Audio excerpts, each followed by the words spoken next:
Well, we're going to have to see if this provides a nicer perspective, less curmudgeon, more lake view. All right, look, I've been trying to get you interested in this economist named Hudson. And so the other day I was mentioning that he talked about two kinds of ownership, two kinds of investment. So one kind of investment is productive and puts energy into the economy, moves us all forward. So an investment in a business that's producing something valuable to all of us. Okay, another though kind of investment is where you get a hold of some mineral property, and all you do then is extract rents and royalties from that mineral property. And just in this moment it occurred to me that being a pimp is probably an awful lot like that, in that you're not putting any energy into the economy, you're only extracting out money and energy. Okay, so Hudson is suggesting that we should stop giving tax breaks and depreciation allowances and all of that to the owners of resource properties. Continue to give tax breaks, capital gains treatment, etc., to people who invest in businesses that put something into the economy. But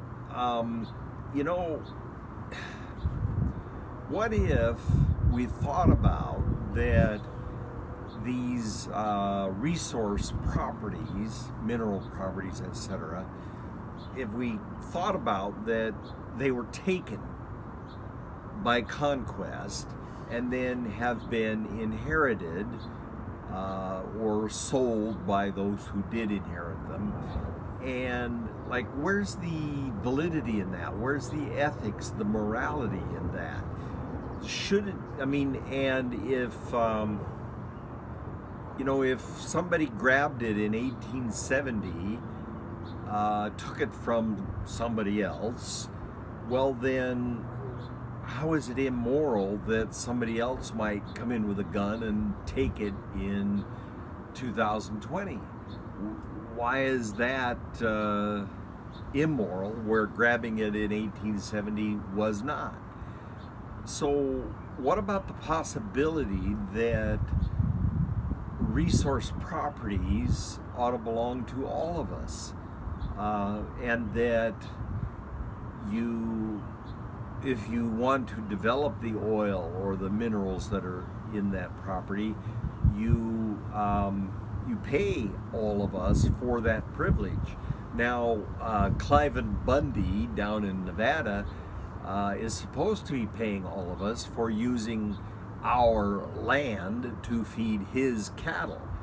Now, if he would actually pay, I propose that that's a system that ought to work. We own the land. We stole it from the Indians, but so we could give it back to the Indians, let the Indians rent it to Cliven Bundy.